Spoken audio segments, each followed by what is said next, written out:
সুপ্রিয় দর্শক, আসসালামু আলাইকুম। আপনাদের সবাইকে স্বাগত জানাচ্ছি। এখনকার আলোচনা আপনাদের সঙ্গে আছি আমি সিরাজুল ইসলাম। দর্শক, গতকাল মার্কিন প্রেসিডেন্ট ডোনাল্ড ট্রাম্প তার মন্ত্রিসভার সদস্যদের সাথে ক্যাম্প ডেভিডে বৈঠক করেছেন। তারপরেই সিদ্ধান্ত নিয়েছে ইরানের বিরুদ্ধে ভয়াবহ হামলা চালানো হবে। এই সিদ্ধান্ত একদম চূড়ান্ত হয়নি, বাট ইসরায়েল এবং আমেরিকা চলতি সপ্তাহের শেষের দিকে অর্থাৎ আজকের ভেতরেই ইরানের বিরুদ্ধে হামলা শুরু করতে পারে আমেরিকা এবং ইসরায়েল। এবং এই হামলার প্রধান লক্ষ্য হবে ইরানের জ্বালানি অবকাঠামো থেকে শুরু করে বিভিন্ন গুরুত্বপূর্ণ সরকারি বেসরকারি অবকাঠামো। আমেরিকার এই পরিকল্পনার পরপরই ইরান ঘোষণা করেছে আমেরিকা এবং ইসরায়েল যদি ইরানের অবকাঠামো লক্ষ্য করে হামলা চালায়, তাহলে মধ্যপ্রাচ্যে আমেরিকার সাথে সংশ্লিষ্ট যত জ্বালানি অবকাঠামো আছে তার সমস্ত সব কিছু ধ্বংস করে দেওয়া হবে। একই সাথে ইসরায়েলের জ্বালানি অবকাঠামো ধ্বংস করা হবে। এই ব্যাপারে ইরান পরিষ্কার করে একটা তালিকা দিয়েছে। সুপ্রিয় দর্শক, এখনকার এই আলোচনায় এর সাথে আরও বেশ কিছু গুরুত্বপূর্ণ বিষয় আছে, যে বিষয়গুলো নিয়ে আমি বিস্তারিত আলোচনা করার চেষ্টা করব। আশা করি আলোচনা ভালো লাগবে এবং আপনারা সবাই শেষ পর্যন্ত সঙ্গেই থাকবেন। আর আলোচনা যদি ভালো লাগে তাহলে লাইক, কমেন্ট, শেয়ার করবেন এবং চ্যানেলটি সাবস্ক্রাইব করে সাথেই থাকবেন। দর্শক, চলুন বিস্তারিত আলোচনা করি। একেবারে প্রথমেই ক্যাম্প ডেভিডের প্রসঙ্গটা আমি আনতে চাই, কারণ গত রাতের ভিডিওতে আমরা ক্যাম্প ডেভিড নিয়ে কিন্তু আলোচনা করেছিলাম। সেখানে বলেছিলাম ক্যাম্প ডেভিডে মার্কিন প্রেসিডেন্ট ডোনাল্ড ট্রাম্প তার মন্ত্রিসভার সদস্যদের সাথে বৈঠক করেছেন এবং সেই বৈঠকে কী সিদ্ধান্ত হয়েছে তা কিন্তু আমরা তখন জানাতে পারিনি। আমরা এই বিষয়ে বিস্তারিত জানার পরপরই আপনাদেরকে জানাচ্ছি যে আমেরিকা এবং ইসরায়েল সম্মিলিতভাবে ইরানের উপরে ভয়াবহ হামলা চালাতে যাচ্ছে।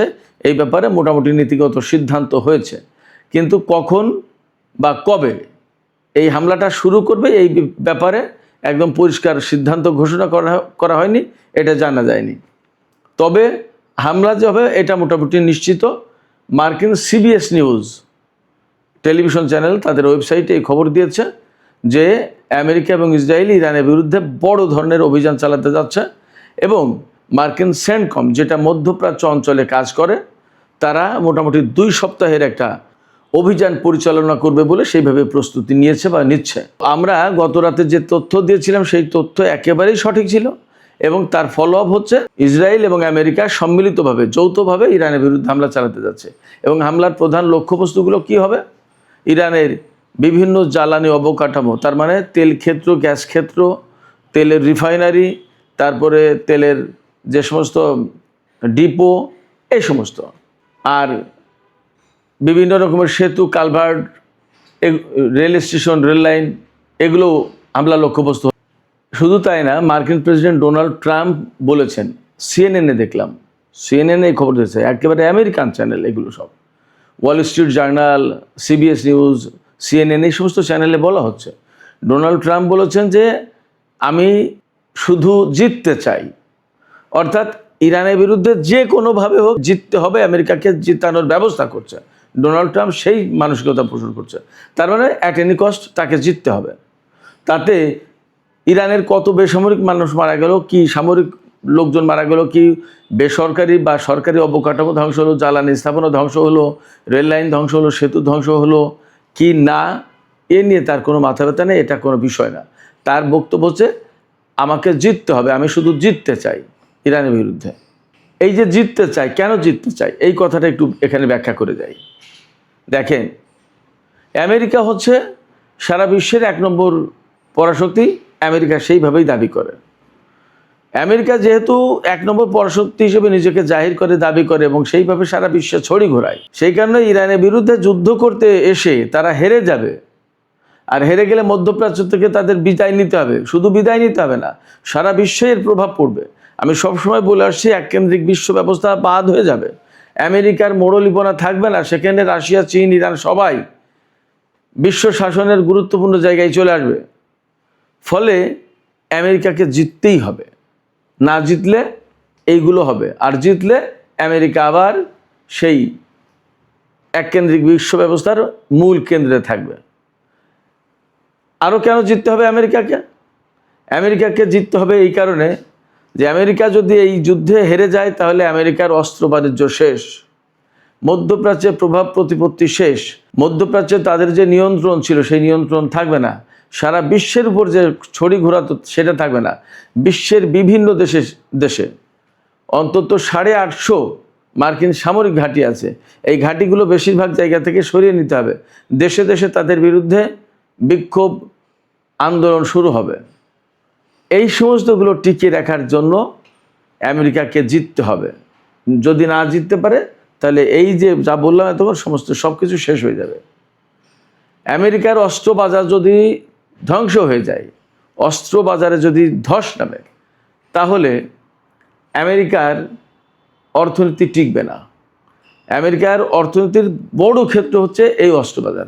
আপনারা চিন্তা করতে পারেন, $1.5 ট্রিলিয়ন এবার সামরিক বাজেট। তো সামরিক বাজেট যদি $1.5 ট্রিলিয়ন হয়, তাহলে তার অস্ত্র ব্যবসা কি পরিমাণে? একাই আমেরিকা যে অস্ত্র ব্যবসা করে, সারা বিশ্বের বাকি সব দেশ মিলেও তা করে না। পরিস্থিতি এমন।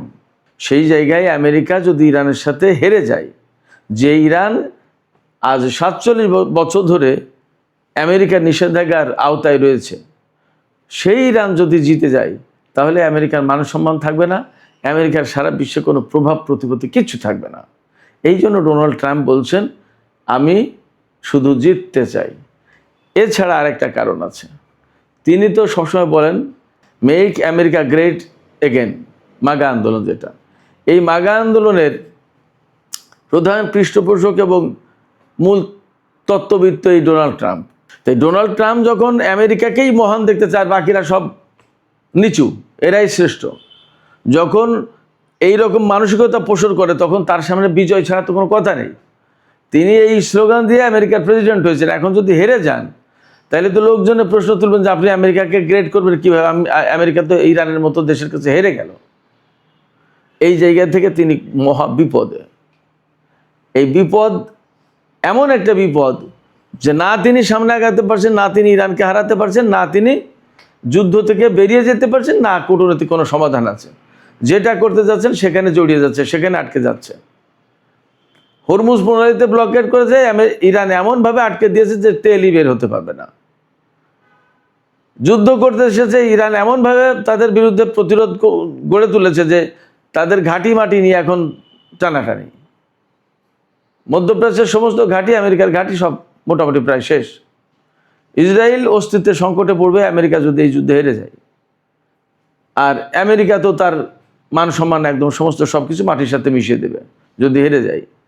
তো এই যে পরিস্থিতি, এই পরিস্থিতিতে ডোনাল্ড ট্রাম্প শুধু বিজয় চান, কথা একটাই, কিন্তু কেন চাইছেন তার অনেকগুলো কারণ। বিজয় ছাড়া তিনি যুদ্ধ থেকে বের হতে পারছেন না, তাহলে মান সম্মান যাবে, আমেরিকার কোনো প্রভাব প্রতিপত্তি থাকবে না। আবার বিজয় না হলে আমি যে এতক্ষণ বললাম এইগুলো সমস্ত সব কিছু ঘটে যাবে, আমেরিকা একদম প্রচণ্ডভাবে ডাউনফল হয়ে যাবে। এই জায়গা থেকে আমেরিকার সামনে আসলে বিজয়ের কোনো বিকল্প নেই। বাট সেই বিজয়টা এত সহজ না, ইরান আমেরিকাকে বিজয়ী হতে দেবে না। তো যাই হোক, যে কথা বলছিলাম, ক্যাম্প ডেভিডের সিদ্ধান্ত হয়েছে ইরানের বিরুদ্ধে হামলা চালাবে। এবং আরেকটা বিষয় খেয়াল করুন, আমি কিন্তু সবসময় বলে আসছি, নেতানিয়াহু আমেরিকা সফরে গেলেন, তার সাথে ডোনাল্ড ট্রাম্পের বৈঠক হলো, এবং এই বৈঠকের পরে নেতানিয়াহু উচ্ছ্বাস ধরে রাখতে পারেনি। তিনি কি বলেন? তিনি বলেন ডোনাল্ড ট্রাম্পের সাথে তার এই পর্যন্ত যত বৈঠক হয়েছে তার ভেতরে শ্রেষ্ঠ বৈঠক এইবারের এই বৈঠক। তার মানে কি? যেখানে ডোনাল্ড ট্রাম্প নেতানিয়াহুকে ধমকেছেন, বকেছেন, গালাগালি করেছেন, বাজে কথা বলেছেন, রাগারাগি করেছেন, কত কিছু, সেই জায়গায় ডোনাল্ড ট্রাম্পের সাথে বৈঠকে গিয়ে নেতানিয়াহু উচ্ছ্বাস প্রকাশ করছেন যে তার শ্রেষ্ঠ বৈঠক ডোনাল্ড ট্রাম্পের সাথে। এর একমাত্র কারণ হচ্ছে ডোনাল্ড ট্রাম্প নেতানিয়াহুকে সমস্ত ব্যাপারে আশ্বস্ত করেছেন যা তিনি চেয়েছেন। অর্থাৎ নেতানিয়াহু হয়তো বলেছেন যে ইরানকে যুদ্ধ করে একদম ধ্বংস করে দাও, হয়তো তিনি বলেছেন, ঠিক আছে। ডোনাল্ড ট্রাম্পকে নেতানিয়াহু বলেছেন যে প্রয়োজনে ইরানের বিরুদ্ধে পরমাণু অস্ত্র ব্যবহার করতে হবে। আমি ধারণার কথা বলছি। ডোনাল্ড ট্রাম্প বলেছেন যে ঠিক আছে, প্রয়োজনে তাই করব। অর্থাৎ নেতানিয়াহু যা যা বলেছেন হয়তো ডোনাল্ড ট্রাম্প তাই করতে চেয়েছেন ইরানের বিরুদ্ধে। এবং ইরানের বিরুদ্ধে এগুলো করতে হবে, এটা কিন্তু আমেরিকার যতটা চাওয়া তার চেয়ে অনেক বেশি চাওয়া ইসরায়েল এবং ইসরায়েলের প্রধানমন্ত্রী বেনিয়ামিন নেতানিয়াহুর। কারণ তারা সবসময় ইরানকে তাদের অস্তিত্বের জন্য হুমকি মনে করে। তো যখন সাপের সামনে কোনো কিছু আসে, মনে করে যে আমাকে মেরে ফেলবে, তখনই কিন্তু সে কামড় দেয়। নেতানিয়াহু সবসময় মনে করছে বা তার দেশের লোকজনকে বা আমেরিকাকে বারবার একথাই বোঝাচ্ছে যে ইরান কিন্তু ইসরায়েলের জন্য অস্তিত্বের হুমকি, অর্থাৎ ইরান যদি এইভাবে গড়ে ওঠে, এইভাবে টিকে যায়, তাহলে আমাদেরকে একসময় মুছে দেবে, আমাদেরকে রাখবে না পৃথিবীতে। অতএব নেতানিয়াহু যা বলছেন ডোনাল্ড ট্রাম্প তাই করছেন, তাতে রাজি হচ্ছেন। এবং যখন ডোনাল্ড ট্রাম্প নেতানিয়াহুর চাওয়া প্রত্যাশা মতো সমস্ত সব কিছুতে রাজি হয়েছেন, তখনই তিনি বলছেন যে আমার জীবনের শ্রেষ্ঠ বৈঠক ডোনাল্ড ট্রাম্পের সাথে এই আজকের এই বৈঠক। কেমন? তার মানে দাঁড়াচ্ছে যে নেতানিয়াহু যে সফর করলেন, এই সফরেই ডোনাল্ড ট্রাম্প এবং নেতানিয়াহু সিদ্ধান্ত নিয়ে ফেলেছেন যে ইরানের বিরুদ্ধে প্রচণ্ডতম হামলা হবে। এই প্রচণ্ডতম হামলার ব্যাপারে আমরা ধারণা করছি ক্যাম্প ডেভিডে মন্ত্রী পরিষদের সদস্যদের নিয়ে, গুরুত্বপূর্ণ সেনা কর্মকর্তা আর অন্যান্য কর্মকর্তা তাদের নিয়ে টোটাল পরিকল্পনা ঠিক করেছেন। সিদ্ধান্ত ওকে, হয়তো কবে কখন হামলা হবে বা কিভাবে হামলা হবে সেই সিদ্ধান্ত আরও ফাইনাল করবেন। এই যে ক্যাম্প ডেভিডের কথা বলছে, এটা কিন্তু খুব সাধারণ কোনো জায়গা না, এটা অনেক গুরুত্বপূর্ণ জায়গা। যে কোনো মার্কিন প্রেসিডেন্টের জন্য, রেস্টের জন্য গুরুত্বপূর্ণ চুক্তি, অনেক জটিল গুরুত্বপূর্ণ সেন্সিটিভ সিদ্ধান্ত নেওয়ার জন্য এই ক্যাম্প ডেভিড হচ্ছে বিখ্যাত। এটা মূলত নৌবাহিনীর একটি গুরুত্বপূর্ণ জায়গা, নৌবাহিনীর অধীনে থাকা একটি ঘাঁটি, এই ক্যাম্প ডেভিড ঘাঁটি। এটা পাহাড়ের উপরে খুব নিরিবিলি জায়গায়। এটা ওয়াশিংটন ডিসি থেকে 1 ঘন্টার পথ। মেরিল্যান্ড অঙ্গরাজ্যে এই ক্যাম্প ডেভিড ঘাঁটি অবস্থিত। এই ক্যাম্প ডেভিডেই কিন্তু মিশর আর ইসরায়েল 1978 সালে চুক্তি করেছিল। প্রথম মিশর ইসরায়েলকে বৈধতা দিল এই ক্যাম্প ডেভিড চুক্তির মাধ্যমে। এই ক্যাম্প ডেভিড এই জন্য অ্যাকচুয়ালি মুসলমানদের জন্য খুবই একটা কালো জায়গা বলে চিহ্নিত। আমি যে কথা বলছিলাম সেখানে ফিরে আসি। তো আমেরিকা এবং ইসরায়েল ইরানের উপর হামলা চালানোর প্ল্যান পরিকল্পনা পাকাপাকি করছে। ইরান কি চুপ থাকবে? না, ইরানও চুপ থাকবে না। ইরানও বলেছে কি, আমেরিকা এবং ইসরায়েল যদি ইরানের কোনো অবকাঠামোর উপর এইভাবে হামলা চালায়, তাহলে ইরানও আমেরিকা এবং ইসরায়েলের মধ্যপ্রাচ্য অঞ্চলের যত অবকাঠামো আছে, জ্বালানি অবকাঠামো, সমস্ত সব কিছু ধ্বংস করে দেবে। তার একটা তালিকা প্রকাশ করেছে, তালিকা বের হয়েছে, আমি তালিকাটা আপনাদেরকে শোনাই কোথায় কোথায় তারা হামলা চালাবে। সৌদি আরবের গাওয়ার অয়েল ফিল্ড, বাপকো এবং খুরাইশ তেল স্থাপনা, এই 3টা সৌদি আরবে। তারপরে আসছে সংযুক্ত আরব আমিরাত। সংযুক্ত আরব আমিরাতের যেসব গ্যাস ফিল্ড এবং তেল ক্ষেত্রে হামলা চালাবে সেগুলো হচ্ছে রুয়াইস রিফাইনারি এবং জাকুম অয়েল ফিল্ড, সংযুক্ত আরব আমিরাতের। কাতারের নর্থ গ্যাস ফিল্ড এবং রাসলাফান এলএনজি ফ্যাসিলিটি, এই দুটো। কুয়েতের বুরগান অয়েল ফিল্ড, বাহরাইনের সিত্রা রিফাইনারি এবং মামুল তেল স্থাপনা, আর ইসরায়েলের লেবিয়াথান এবং তামের গ্যাস ফিল্ড, এইগুলোতে হামলা চালাবে। একদম পরিষ্কার লিস্ট দিয়ে দিয়েছে ইরান। দুই পক্ষের যে প্রস্তুতি বা যে মনোভাব, যে অবস্থা আমরা দেখতে পাচ্ছি, তাতে একথা মোটামুটি পরিষ্কার হচ্ছে যে মধ্যপ্রাচ্যে যদি নতুন করে যুদ্ধ শুরু হয়, তাহলে মানে ভয়াবহ রকমের অবস্থা তৈরি হবে। এবং যেহেতু দুই পক্ষই জ্বালানি অবকাঠামোর উপর হামলাকে প্রধান হামলা হিসেবে বিবেচনা করছে, তারা প্রধান টার্গেট হিসেবে বিবেচনা করছে, সেক্ষেত্রে পুরো মধ্যপ্রাচ্যে আগুন জ্বলবে, এটা বলতে কোনো দ্বিধা নেই। পুরো মধ্যপ্রাচ্যের সহায় সম্পত্তি সব ধ্বংস হবে।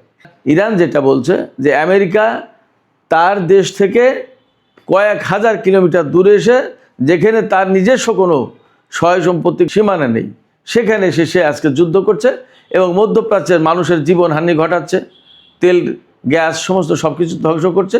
ইরান বলছে এগুলো আর কি। তো মধ্যপ্রাচ্যের দেশগুলো সেগুলো বুঝছে না কেন? আর আমেরিকা বলছে যে মধ্যপ্রাচ্যের বৃহত্তর নিরাপত্তার জন্য আমেরিকার উপস্থিতি দরকার। আমরা আসলে বাস্তবতা সবাই কম বেশি বুঝতে পারছি কার কি উপস্থিতি দরকার আর কার উপস্থিতি দরকার না। তো দেখা যাক, মনে হচ্ছে যুদ্ধের ভেতর দিয়েই চূড়ান্ত পরিণতির দিকে যাচ্ছে। আমার মনে হয় যে আমরা খুব শর্ট টাইমে খুব বড় রকমের যুদ্ধ দেখতে যাচ্ছি, যদি পর্দার আড়ালে কোনো কূটনৈতিক তৎপরতা না চলে। এপাশে ইয়েমেনের হুতিরা ঘোষণা করেছে যে তারা সৌদি আরবের 8টি তেলবাহী জাহাজ আটকে দিয়েছে, বাব আল মানদেব প্রণালী পার হতে দেয়নি। পরিস্থিতি কিন্তু যথেষ্ট জটিল। আবার গত রাতেও হরমুজ প্রণালীতে ইরান তাদের নিষেধাজ্ঞা অমান্য করে তাদের যেটা মনোনীত রুট সেই রুটে না গিয়ে আমেরিকার দেখানো রুটে যাওয়ার কারণে দুটো জাহাজের উপর হামলা চালিয়েছে, তেলবাহী জাহাজ। তার মানে আমেরিকা এবং ইরানের মধ্যকার এই দ্বন্দ্বের কারণে এখন তেলের বাজার মারাত্মক রকমের সংকটের মধ্যে, এবং আরও বড় সংকট হতে যাচ্ছে। সৌদি আরব যে জোট গঠন করেছে, সেই জোট গঠন করে যদি ইয়েমেনের বিরুদ্ধে যুদ্ধ শুরু করে তাহলে ভয়াবহ আকার ধারণ করবে পরিস্থিতি। আর এপাশে ইসরায়েল এবং আমেরিকা যদি ইরানের বিরুদ্ধে যুদ্ধ শুরু করে তাহলে পরিস্থিতি একেবারে মানে কি বলবো, নরককুণ্ডে পরিণত হবে। সুপ্রিয় দর্শক, এপাশে আমি ছোট আরেকটি খবর দিয়ে আজকের আলোচনা শেষ করি। ইরাকের এরবিল অঞ্চল, এটা হচ্ছে ইরাকের উত্তরে কুর্দিস্তান অঞ্চল যেটা আছে, সেখানে এরবিল। এই এরবিল অঞ্চলে প্রচুর কুর্দি থাকে এবং সেই কুর্দিদের ভেতরে ইরানের কুর্দিরা গিয়ে ইরানের বিরুদ্ধে বিভিন্ন অভিযান চালানোর চেষ্টা করে, নানামুখী ষড়যন্ত্র বহু কিছু করে। এই এরবিল অঞ্চলে যেহেতু ইরানের কুর্দি বিদ্রোহী কুর্দিরা সেখানে অবস্থান করে, সেখানে ঘাঁটি কেটে থাকে, গত কিছুদিন ধরে ইরান সেখানে একের পর এক টানা ক্ষেপণাস্ত্র এবং ড্রোন হামলা চালিয়েছে। এই ড্রোন হামলা এবং ক্ষেপণাস্ত্রের মুখে টিকতে না পেরে ক্ষেপণাস্ত্র প্রতিরক্ষা ব্যবস্থা পেট্রিয়ট সিস্টেম তুলে এনেছে, প্রত্যাহার করে এনেছে, যার কারণে এখন এরবিল অঞ্চল একদম মানে ফাঁকা। সেখানে ইরান যা খুশি তাই করতে পারে। বলা হচ্ছে এখন এরবিল অঞ্চল ইরানের দয়ার উপরে টিকে আছে। ইরান ক্ষেপণাস্ত্র মারলে শেষ, ড্রোন মারলে শেষ, সেগুলো ঠেকানোর মতো কোনো ব্যবস্থা নেই। শুধু তাই না, সেখান থেকে মার্কিন ক্ষেপণাস্ত্র প্রতিরক্ষা ব্যবস্থা তো প্রত্যাহার করা হয়েছে। আগামী 30 সেপ্টেম্বরের ভেতরে ইরাক থেকে সমস্ত মার্কিন সেনা প্রত্যাহার করা হবে বলে সিদ্ধান্ত নেওয়া হয়েছে। এই সিদ্ধান্ত তো যদি বাস্তবায়ন হয় তাহলে 2003 সালের পরে ইরান একদম পরিপূর্ণভাবে মার্কিন সেনা থেকে মুক্ত হতে যাচ্ছে, মার্কিন সেনা উপস্থিতি থেকে মুক্ত হতে যাচ্ছে। মার্কিন সেনা উপস্থিতি মুক্ত হওয়ার পর ইরাক নতুন করে আবার সেই ধন সম্পদ, তার সেই উজ্জ্বল অবস্থার দিকে ফিরে যেতে পারবে? এটা হয়েছে এখন বড় প্রশ্ন। দেখা যাক, আমরা অপেক্ষা করি। সুপ্রিয় দর্শক, এখনকার আলোচনা এখানে শেষ করতে চাইছি। আলোচনা শেষের আগে আপনাদের কাছে জানতে চাই, আপনাদের মতামত বুঝতে চাই, শুনতে চাই। এই যে আমেরিকা এবং ইসরায়েল ইরানের বিরুদ্ধে যে যুদ্ধ শুরু করতে যাচ্ছে বলে খবর বের হয়েছে মার্কিন গণমাধ্যমে, এর বিপরীতে ইরান কিন্তু তাদের লক্ষ্যবস্তু ঘোষণা করেছে। তাতে কি মনে হচ্ছে যে মধ্যপ্রাচ্যে একটা ভয়াবহ যুদ্ধ হতে যাচ্ছে, নাকি কূটনীতির মধ্য দিয়ে এটার একটা সমাধান আসতে পারে? আপনাদের মতামত জানিয়ে কমেন্টে লিখবেন। আর ভিডিও ভালো লাগলে লাইক, কমেন্ট, শেয়ার করবেন এবং চ্যানেলটি সাবস্ক্রাইব করে সাথেই থাকবেন। দর্শক, আপনাদের সবাইকে অনেক অনেক ধন্যবাদ। আল্লাহ হাফেজ।